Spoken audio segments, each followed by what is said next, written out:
Hello everyone, welcome to your own institutions that is SKDM institutions. Last video में हम exercise 3.1 का third question complete कर चुके हैं। आज हम करने वाले क्वेश्चन नंबर 4। तो चलिए स्टार्ट करते हैं। स्टेटमेंट क्या है हमारे पास? Which of the following pairs of linear equations are consistent और इनकंसिस्टेंट। हमें बताना है कि इनमें से जो पेयर होगा, दो इक्वेशंस होंगी, उसमें से कौन से कंसिस्टेंट और कौन से इनकंसिस्टेंट है। इफ कंसिस्टेंट, अगर पेयर कंसिस्टेंट आ जाता है, देन ऑब्टेन सॉल्यूशन ग्राफिकली। तो हमें क्या करना है? ग्राफ बनाना है। कहने की बात ये, ग्राफिकली इसका सोल्यूशन बताना है। ठीक है, तो चलिए इसको करते हैं स्टार्ट। कैसे करेंगे अब इसका सोल्यूशन हम? फर्स्ट इक्वेशन क्या है अपने पास? x plus y is equals to 5। ये है पहला काम। इस 5 को इधर लेके आते हैं, क्या बन जाएगा?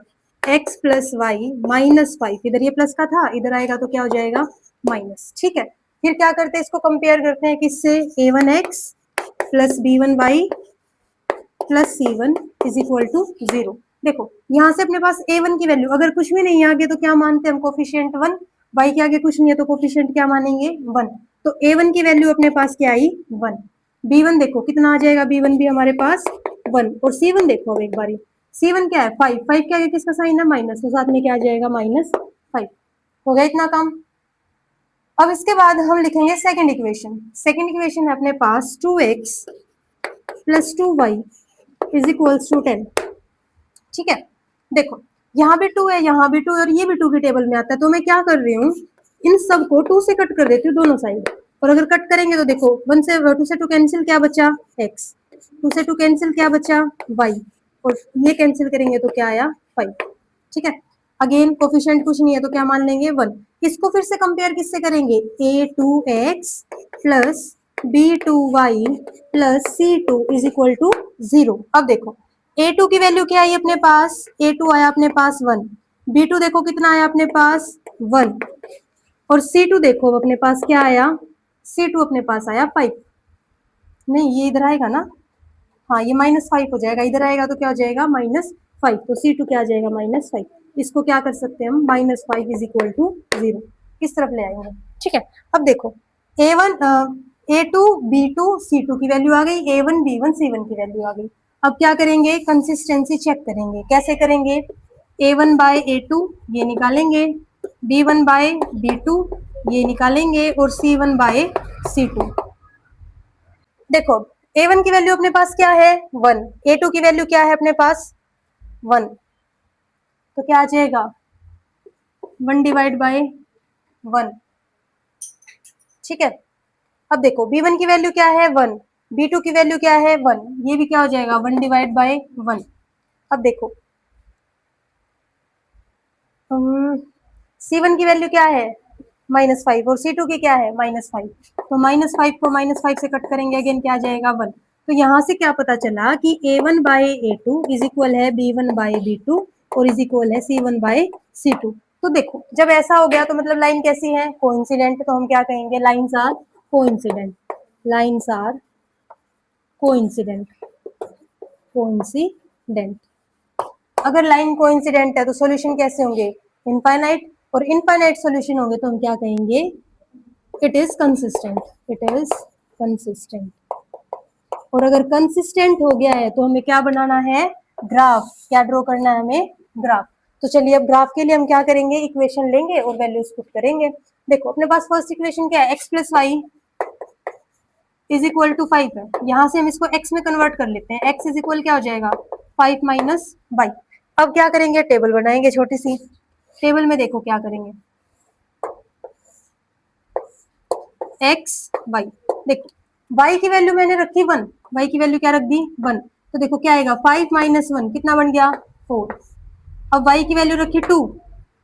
2 रखूंगी तो 5 माइनस 2 कितना आया? 3। अब y की वैल्यू 3 रखेंगे तो कितना आएगा? 5 माइनस 3 कितना आ गया? 2। कितना काम हो जाएगा? अब आ जाओ सेकंड इक्वेशन।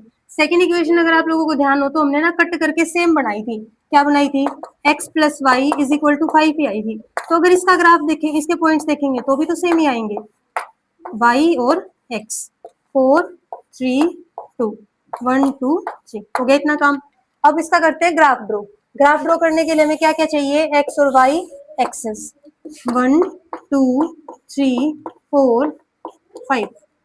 1 2 3 4 5, इधर क्या आ जाएंगे माइनस वाली वैल्यूज और इधर भी क्या आ जाएंगी माइनस वाली वैल्यूज। ठीक है, अब देखो फर्स्ट लाइन देखते हैं अपने। फर्स्ट लाइन में देखो क्या है, पॉइंट 4 और 1, एक्स क्या होना चाहिए 4, ये रहा, वाई क्या होना चाहिए 1, ये रहा, तो पॉइंट आ जाएगा अपना यहाँ और इसका नाम क्या बनेगा 4,1। सेकंड देखो 2 और 3, एक्स कितना है 3, ये रहा 3, और वाई कितना है 2, ये रहा, तो पॉइंट आ जाएगा यहाँ, इसको हम क्या कहेंगे 3,2। नेक्स्ट देखो 2 और 3, एक्स कितना 2 और वाई कितना 3, ये रहा, तो इसको मैं क्या कहूंगी 2,3। कितना काम हो गया। अब देखो क्या ये पॉइंट्स में हमारे पास सेम ही है, 4 1 4 1 3 2 3 2 2 3 2 3, तो इसका मतलब ये वाली लाइन भी सेम आएगी। तो अगर इसको मैं ड्रॉ करूंगी तो कैसे करूंगी, ऐसे।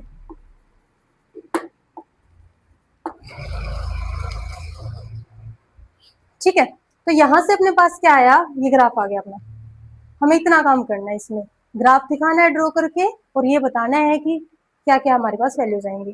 तो सबसे पहले हमने क्या किया, इक्वेशंस ली, इक्वेशन में हमने a1 a2 b1 b2 c1 c2 की वैल्यूज निकाली, वैल्यूज निकाल के हमने रेशो बताई, रेशो से हमें पता चला सोल्यूशन कैसा है, कंसिस्टेंट है। कंसिस्टेंट है तो हमने एक टेबल बनाई एक्स और वाई की फॉर्म वाली, उस एक्स वाई की फॉर्म से हमने क्या किया, इक्वेशंस बनाई। इसकी जो सेकंड इक्वेशन है, सेकंड इक्वेशन भी यही आएगी, उसको मैं से लाइन डॉटेड लाइन से भी ड्रॉ कर सकते हैं कि यहीं से आएगी। ठीक है, अब करते हैं इसका नेक्स्ट पार्ट। तो चलिए करते हैं अब इसका next part, x minus y is equal to 8, 3x minus 3y is equal to 16। तो सोल्यूशन में हम क्या करेंगे, सोल्यूशन पहली इक्वेशन अपने पास x minus y is equal to 8, 8 इधर प्लस का है, इधर आएगा क्या हो जाएगा minus, x minus y minus 8 is equal क्या हो गया 0। फिर क्या करेंगे, कंपेयर करेंगे a1x plus b1y plus c1 is equal to 0 से। यहाँ से हमें क्या पता चलेगा, a1 कितना आया, आगे कुछ नहीं है तो क्या मान लेते हैं 1, a1 कितना आया 1, b1 कितना आया 1 और c1 कितना आया -8। कितना काम हो जाएगा।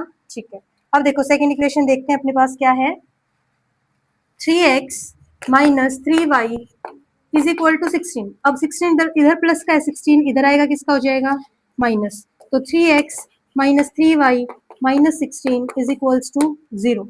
हो गया इतना काम। अब देखो, अब निकालते हैं इसका a2x b2y c2 is equal to 0। देखो a2 की वैल्यू कितनी आई यहाँ से अपने पास 3, b2 की वैल्यू कितनी आई अपने पास -3 और c2 की वैल्यू कितनी आई -16। अब क्या करेंगे, क्वेश्चन के हिसाब से क्या चेक करेंगे, इनके रेशोज। अब रेशो देखो क्या क्या बनेंगे, पहला है अपने पास रेशो में क्या आएगा a1 बाय a2, फिर b1 बाय b2 और फिर c1 बाय c2। तो देखो a1 अपने पास कितना है 1, a2 कितना है 3, तो ये क्या बन जाएगा 1/3। अगेन b1 अपने पास कितना है 1, b2 अपने पास कितना है -3, 1 -3, c1 अपने पास कितना है 8 और ये कितना है 16, -8 बाय -16। यहाँ पर x माइनस वाई था, ये -1 आएगा -1, तो यहाँ पे क्या हो जाएगा माइनस, माइनस से माइनस कैंसिल, माइनस से माइनस कैंसिल। अब देखो हमारे पास यहाँ से क्या आया कि a1 बाय a2 इक्वल है b1 by b2 but not equal to c1 by c2। कैसे, ये आया 1/3 is equal to 1/3 is equal to 1/2, 8 1 जार 8 और 8 2 जार 16, तो ये इक्वल है और ये इक्वल नहीं है। तो ऐसी लाइंस कैसी होती हैं पैरेलल, तो हम क्या कहेंगे lines are parallel, lines are parallel, so there will be no solution, so there is no solution, there is no solution। और अगर solution नहीं है तो पेयर कैसा हो गया inconsistent, it is inconsistent, बस। और inconsistent है तो ग्राफ भी नहीं बनेगा। इस वीडियो में हमने 2 पार्ट कर लिए हैं, अगली वीडियो में हम 2 पार्ट करेंगे जो इसके रहते हैं, फिर क्वेश्चन नंबर 4 अपना कंप्लीट हो जाएगा। यहाँ हमने क्या किया, अपना इक्वेशंस थी a1 a2 b1 b2 c1 c2 निकाला, रेशियो चेक करी, रेशियो चेक करके हमें पता चल गया सोल्यूशन कैसा है इनकंसिस्टेंट। और इनकंसिस्टेंट में क्या हो जाएगा, कोई भी ग्राफ नहीं बनेगा। तो हमें ये सिर्फ यहाँ तक करना है। ठीक है, नेक्स्ट वीडियो में करते हैं अपने 2 पार्ट, तब तक के लिए इनको ट्राई करें। Thank you so much.